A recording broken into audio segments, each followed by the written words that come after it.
I didn't hear her approach. I was sitting at the kitchen table, the Sunday paper folded neatly beside an untouched cup of Earl Grey, steam curling upward like a quiet question.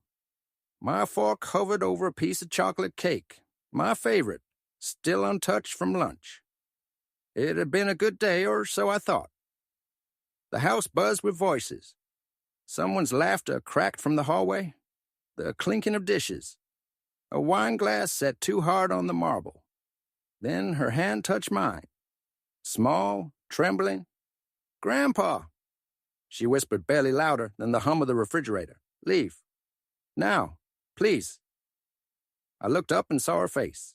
Pale, eyes wide, rimmed with something that had no name. Not panic, not dread, but close. She couldn't have been more than 12, but her fingers were ice cold and her gaze. Her gaze aged me 10 years in a second. My napkin fell to the floor. "What do you mean?" I asked, trying to smile. "Why would I—" She only squeezed tighter. "Please, just go. Say nothing." I didn't argue. I didn't tell anyone where I was going or why. I didn't finish my tea. I left the cake untouched, the paper still folded to the crossword I hadn't started. I reached for my coat, the navy one with the patched elbow, and slipped out the back door like a thief. I didn't even stop to grab my keys. Just walked, fast, with a heart that knew enough not to ask questions. The park was 4 blocks away. I sat on the bench near the old maple, the one with initials carved in its bark, MLSJ, 1964. My late wife and I had carved that on our first anniversary. The breeze stirred the leaves. Children played in the distance. My hands shook as I folded them in my lap. Why had she looked so afraid? What had she seen or sensed that I hadn't? Then the phone buzzed. It had started earlier, though I hadn't recognized it for what it was at the time. We were in the dining room, the long table already crowded with dishes and noise. My daughter had outdone herself. Rosemary chicken, green beans with almonds, those little sourdough rolls she knew I liked. Her husband poured wine with the confidence of a man who hosted often, talking loudly about stocks I didn't understand. I was just setting down a bowl of mashed potatoes, still warm from the stove, when my son-in-law leaned past me to speak to one of the cousins. His arm brushed mine, and I stepped aside instinctively, my back twinging a little. "Can someone move Grandpa's chair a bit?" he called out. "It's right in the walkway." Someone chuckled. "We'll trip over him on the way to dessert." I smiled faintly, still holding the bowl. No one was cruel. It wasn't that sort of family. It was just easy to forget I was there. Emma, my youngest granddaughter, the one with the long braid and quiet eyes, took the bowl from my hands. "I'll take it, Grandpa," she said, her voice gentle, almost apologetic. "Thanks, sweetheart," I murmured. I reached for a chair near the window, the one I usually sat in at family dinners. But it was already taken. A young man I didn't recognize, maybe a cousin's fiancé, had draped his blazer over the back like a flag. "Oh, sorry," he said, not looking up from his phone. "It's all right," I replied, standing for a moment longer than necessary, unsure where to place myself. Joanna, my daughter, walked by with a tray of deviled eggs. "Dad, why don't you sit over by the side table? We'll bring everything to you." She smiled brightly, like it was a kindness, and maybe it was in her mind. The side table. It wasn't even a table, really. Just a folding card table they had dressed with a cloth and pushed against the wall next to the piano. One chair. No centerpiece. No place card. I nodded. "Of course, that's fine." She kissed my cheek as she passed. "You're the easy guest," she said, and was gone. I sat alone for a while, watching the others take their seats. Glasses raised, someone starting a toast I couldn't quite hear. From my spot, I could see the whole room, The laughter, the overlapping conversations, the way they leaned in toward each other like planets in orbit. No one was unkind. No one meant to exclude me. But still, I wasn't there. I pressed a napkin into my lap. My hands trembled slightly, the way they do sometimes when the weather turns damp, and I tucked them beneath the table. I glanced at my plate, full of food someone had kindly delivered, and tried to swallow the knot in my throat. Across the room, Emma caught my eye. Her smile was small, almost guilty. I gave her a wink and raised my glass. She raised hers back, her fingers wrapped tight around the stem. The conversation carried on without me, and I told myself, as I always did, that it was enough to be near them. That proximity was love. That presence was inclusion, even when it wasn't. The next morning, the house was already humming by the time I made it to the kitchen. Someone had started the coffee, but the pot was nearly empty. I poured what was left, lukewarm, thin, into the chipped blue mug I always used. The one Joanna had almost thrown out last summer during her decluttering phase, until I quietly took it back from the donation box and tucked it behind the others. It still had the faint scratch across the handle. I traced it with my thumb like I always did. No one greeted me as I entered. They were already in motion. Emma with a book in one hand and her cereal bowl in the other. Joanna flipping through her tablet. Her husband muttering about some last-minute email. A rhythm, familiar and practiced, in which I no longer had a beat. I reached for the bread to make toast, but the counter was cluttered. Plates, half-packed lunch bags, a tangle of reusable water bottles. I hesitated. "Oh, Dad?" Joanna said without looking up. "Could you maybe eat in the sunroom today? We're a little squeezed for space." I nodded. Of course. My voice barely registered. I don't even think Emma noticed I'd come in.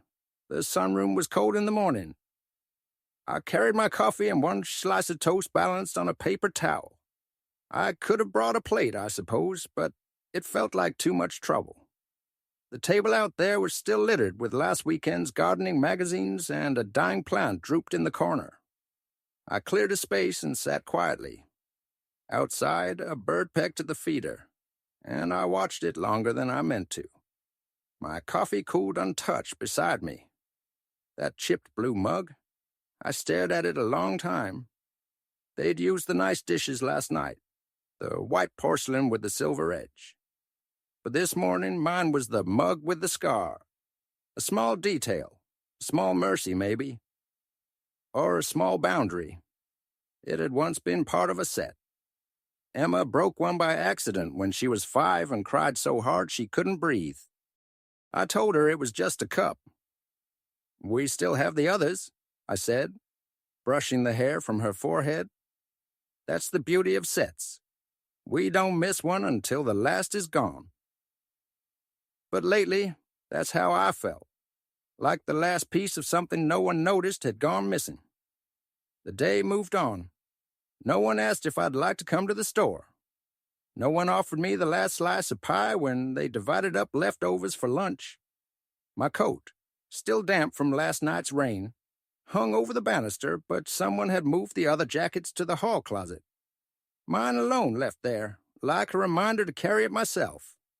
When the doorbell rang in the afternoon, I opened it out of habit. A delivery driver smiled. "Package for Joanna Mills," he said, handing it off without asking who I was. I signed anyway. My handwriting's shakier than it used to be. I stared at the scribble, unrecognizable, before setting the box on the counter. No one noticed. At dinner, the seat by the window was taken again. I didn't ask. Instead, I waited until they'd all served themselves, then quietly filled a plate and stepped into the hallway. Back to the sunroom. Cold again. The dead plant hadn't moved. I placed the chipped blue mug, now rinsed, next to my plate and sat. No conversation, no toasts. Just the soft scrape of my fork against the plate and the sound of laughter spilling faintly through the wall. I told myself it wasn't intentional. I told myself families get busy, things shift, people change. But I couldn't remember the last time someone asked if I needed anything. Not a chair, not a refill, not even a napkin. The chipped mug sat at the edge of the table, casting a long shadow in the low light. I stared at it, a little relic of another life, another rhythm. Still here, still in use, but never part of the set. That night I washed it gently, dried it with the soft towel that hung beside the sink, and placed it at the back of the cupboard again, behind the others, out of sight. Just like me, the mug hadn't always been chipped. I remember the day we bought it, a set of 4, sky blue with tiny speckles, each one with a gentle curve that fit just right in the palm. It was early spring, the kind that still carries the bite of winter in its breath, but hints of warmth if you stand in the sunlight long enough.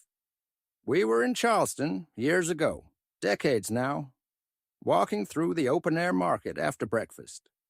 My wife, Lillian, was wearing the floral scarf I always teased her about, the one that matched nothing and everything. She had just tucked her arm through mine when she spotted the ceramics booth. "These," she said, holding one of the mugs up to the light. "Don't they just feel like morning?" I laughed. "They feel like dishes." "No," she insisted, brushing her thumb along the rim. "They feel like our mornings. Quiet, soft, steady." We bought the whole set, wrapped in old newspaper. I carried the bag, and she carried the memory before it even had a chance to form. Every morning after that, she'd brew coffee just the way I liked it. Strong, 1 sugar, no cream, and hand me one of those mugs before I'd even fully sat down. We'd sit by the window in our little house on Elm Street, her slippered foot brushing mine under the table. The world slowly waking outside, and always that same mug in my hands. Blue sky, speckled ceramic, steam curling like a promise. We weren't wealthy, we never traveled far, but we had rituals. Small, deliberate moments that made the days feel like they mattered. Mornings were sacred. We read the paper aloud. We made up answers to crossword clues. When the phone rang, we didn't answer it. That hour was ours. The last time I used that mug in that house, the morning was gray. Lillian had been gone 6 weeks. I couldn't bring myself to sit at the table. Just stood at the sink with the coffee untouched, her chair still pulled out slightly like she'd just stepped away. The mug cracked that day. I don't even remember how. My hand slipped, or maybe I gripped it too hard, like if I could just hold it tightly enough I wouldn't feel how hollow the room had become. The chip was small just under the handle, but sharp enough to catch your skin if you weren't careful. I couldn't throw it away. It was the last of the set. The others had broken over the years. One dropped during a move, one shattered when Emma knocked it off the counter helping me bake cookies. But this one remained. The last piece. So I packed it when I moved in with Joanna, tucked it between dish towels in a small box labeled fragile, but not just in glass. I never told her what it meant. Just placed it quietly at the back of her cupboard, like a keepsake, hidden among strangers. Now, sitting alone in her sunroom with the same mug cooling beside me, I could still feel the weight of Lillian's mornings. Still hear her voice asking sugar or no sugar today, love. Still see her reach across the table, brush crumbs from my shirt, and smile like I was the first man she'd ever loved and the last she ever would. And here I was now, just a guest in someone else's rhythm. The mug still held warmth, but not from the coffee. It was memory that warmed it now. And as I wrapped my hands around it again, thumb tracing the chip the way I once traced her wedding ring, I realized the real crack hadn't been in the ceramic at all. It was in the silence that had grown between me and the world. A silence loud enough to remember everything and kind enough not to let me forget. It was the sound that made me look up. the kettle beginning its low whistle soft and steady. I had filled it out of habit, standing alone in Joanna's kitchen while the rest of the family bustled somewhere upstairs. The sunroom was still dim behind me, but morning had settled in with a quiet dignity, pale light streaking the floorboards. I reached for my blue mug, always at the back, and placed it beside the stove. The cabinet door creaked when I opened it, same as always. That morning, for reasons I still don't quite understand, I pulled down a second mug. It was Emma, I suppose. She'd smiled at me the night before, a real one, as she passed by with her plate. Not the polite kind children are trained to give. It had lingered, like a hand placed gently on the shoulder. And for a moment barely the length of a breath, I thought, maybe today will be different. Maybe she'll join me for tea. I placed the second mug beside mine. Not blue, just plain white, but clean. I even pulled out the small plate with the crackled edge and laid 2 butter cookies beside it, the ones she used to sneak when she thought no one was looking. The kettle began to hum louder. I turned off the heat and poured. Outside, the day was waking. Somewhere, a lawnmower buzzed to life too early. A dog barked once and went quiet again. And then, footsteps. Light ones, skipping every other stair. Emma. I glanced toward the hallway. She'd be here in a moment. I pictured her sleepy smile, her braid undone, rubbing her eyes with the sleeve of her sweater.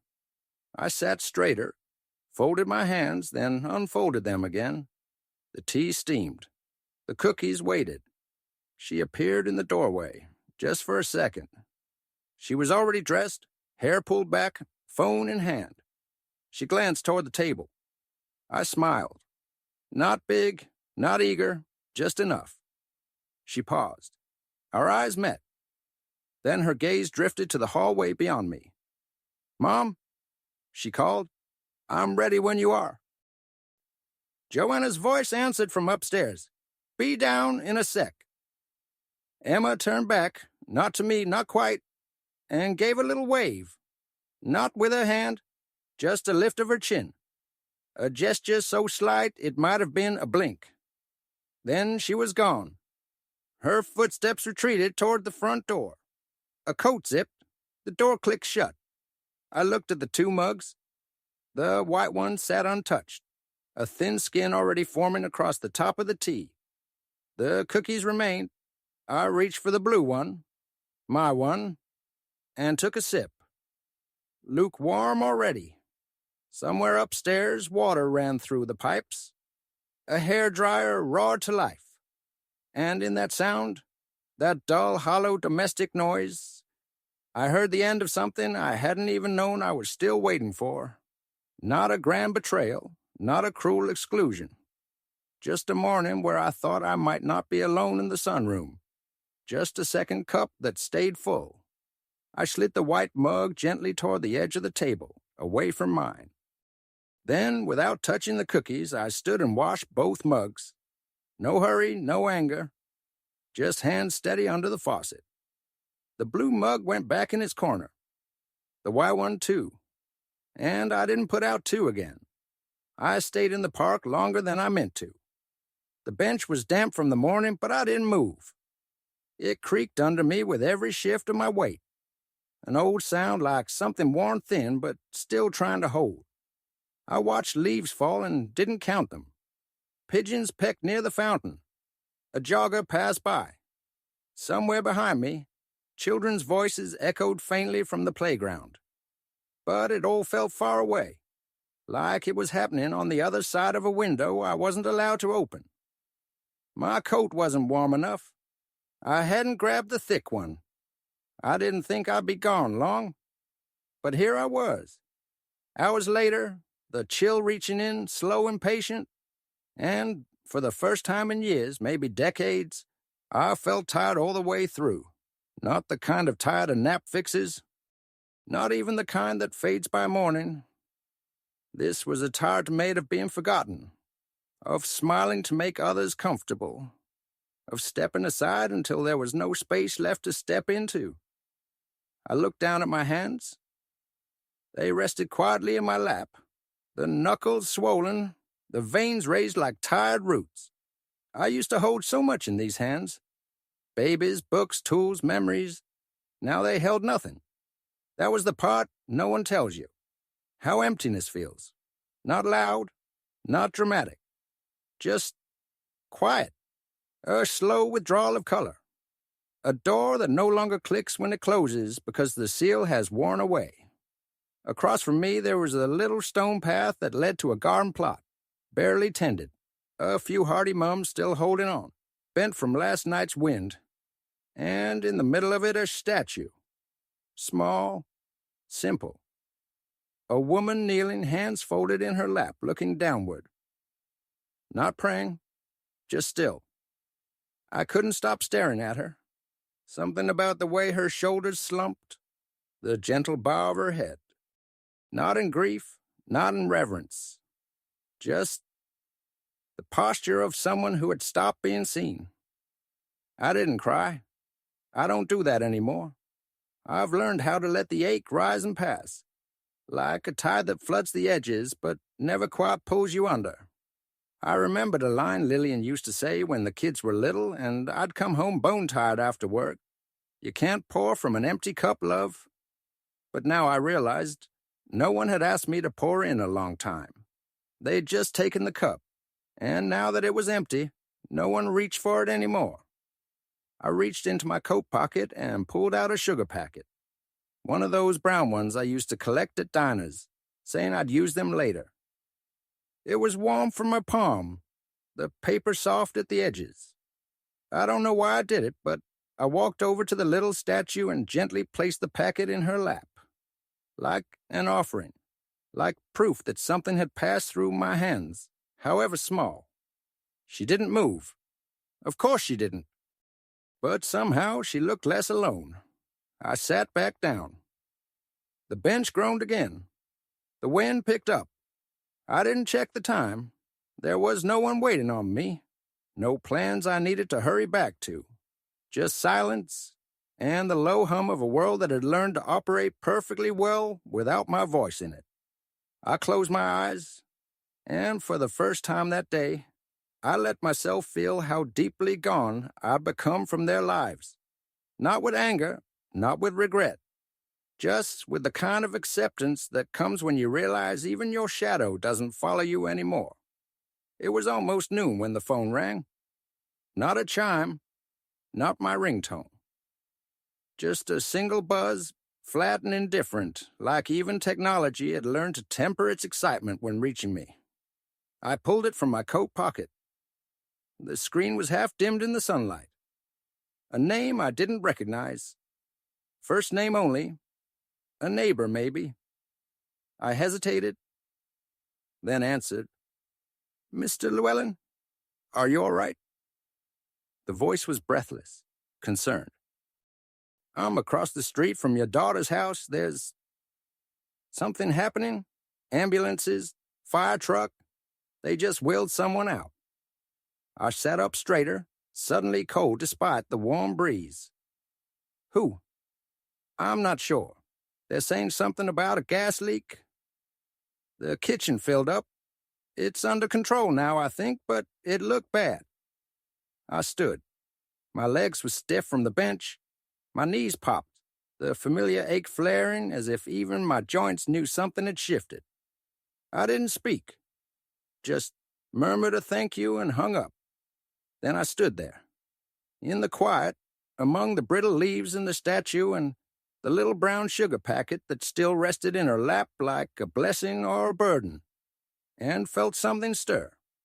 Not fear, not even grief, but something older than both. A slow warmth in my chest, a reclaiming. Like the tide that had once pulled everything away had turned, however slightly. I pictured the house, the narrow kitchen where my chair always sat, closest to the stove, the one with the weak burner Joanna kept meaning to fix. I pictured the blue mug, still tucked in the cupboard, quiet and waiting. And Emma, her hand cold and certain, tugging mine. "Leave. Now. Please." She knew. She had known, somehow in the deep old instinct children have. And I had listened. Not because I was brave, not because I understood, but because something in her voice broke through the fog I hadn't even realized I'd been walking in. I stood there longer than I should have, letting the wind pass through my coat, my thoughts. And then I turned. Not toward the house, not yet, but toward myself, toward something I hadn't felt in years. Authority, not over others, not over time, but over the space I occupied in this world. The right to exist, to be cautious, to be wise, to be heard. The mug came to mind again.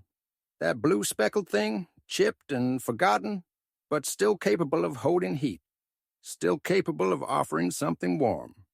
I reached into my pocket. The key was still there, cold against my fingers. I gripped it tighter than I needed to.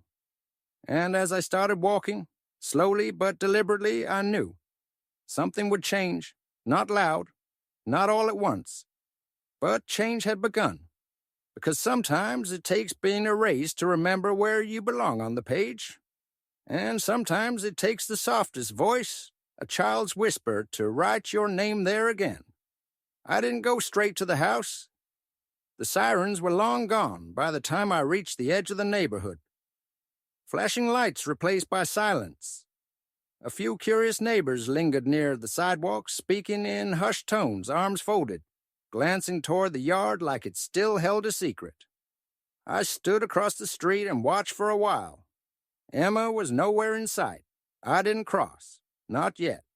Instead, I turned down the side path that led toward the town's little shopping strip. A half-dozen stores, a faded cafe, and a tailor's shop I'd passed for years but never once entered. The bell above the door jingled softly as I stepped inside. It smelled of fabric and starch, the kind of air that reminded me of Sunday suits and pressed handkerchiefs.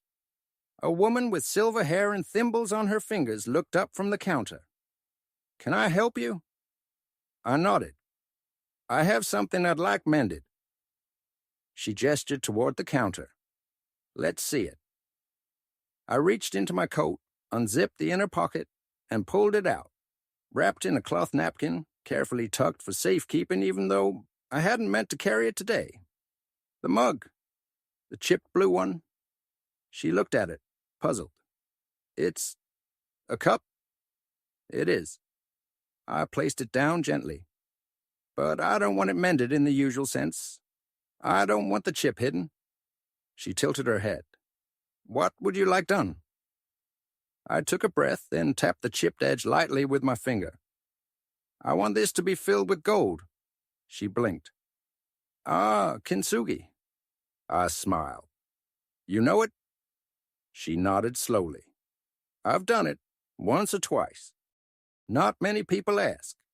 Most just throw things away when they're cracked." "Well," I said, "I'm not most." Her eyes softened.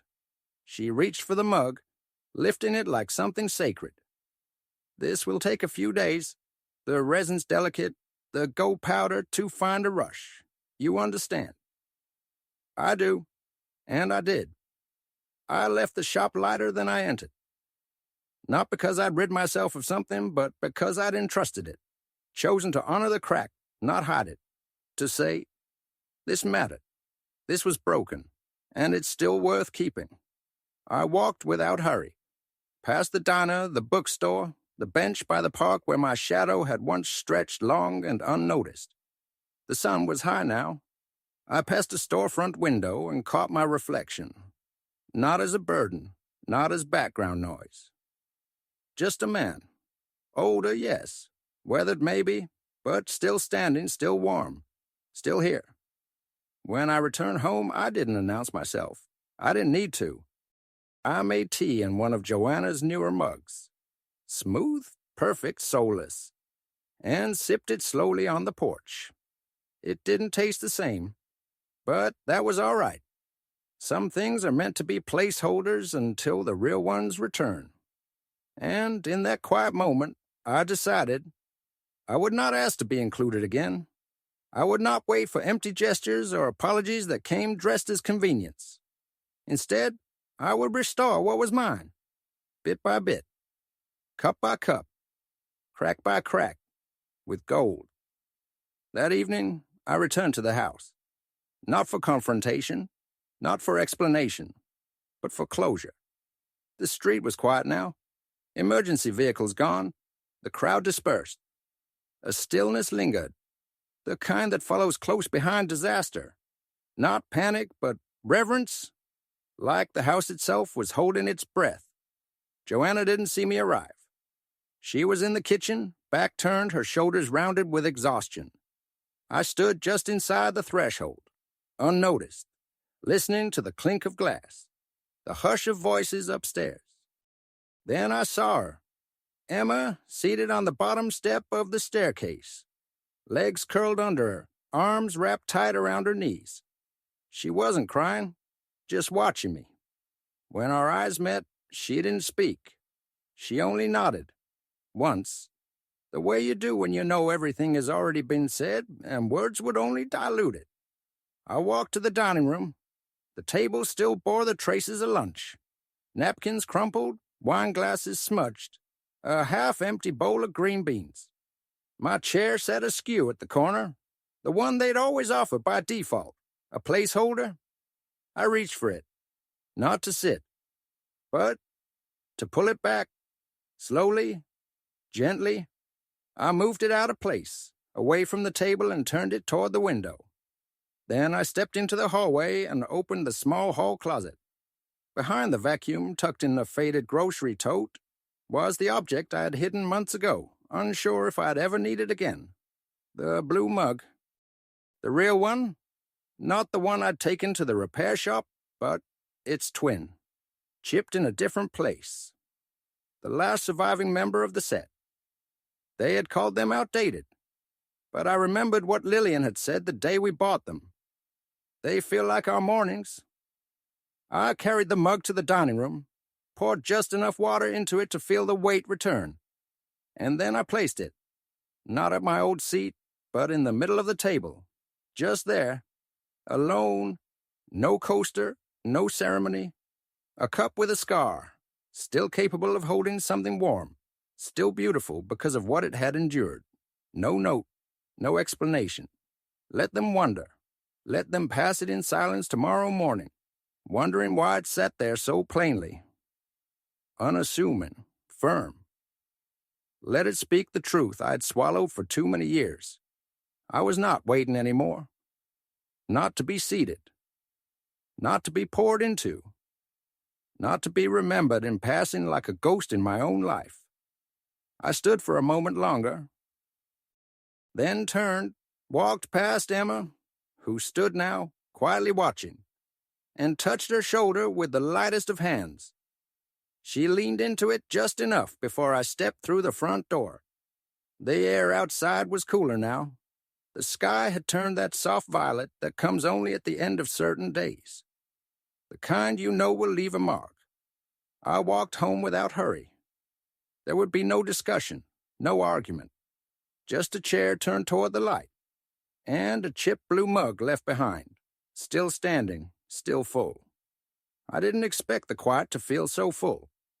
Back home, I put the kettle on. The old one, dented, dependable. The one I nearly left behind when I moved in with Joanna.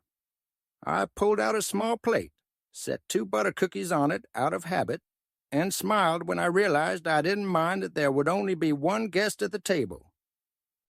The light outside shifted through the kitchen window, settling into that soft gold hue only seen at the edge of evening. The kind of light that doesn't chase the shadows, just folds them gently into place. I reached for the blue mug. Not the one I left behind. That gesture had its own voice, its own story now. But the one I'd sent to be mended. It sat on the counter, returned that morning, cradled in soft paper and reverent hands. The gold shimmered along the crack like sunlight across water, not hidden, not covered, but highlighted. Celebrated. You can still hold warmth, it said. I poured the tea slowly, reverently. The steam rose and curled like breath in winter, like memory, and I sat. Not because I was waiting for anyone, but because this seat, this moment, this life belonged to me too. I thought of Emma, of her hand on mine, the whisper that began everything. I thought of the chair I turned away from the table, pointed toward the window like a compass finally finding its true north.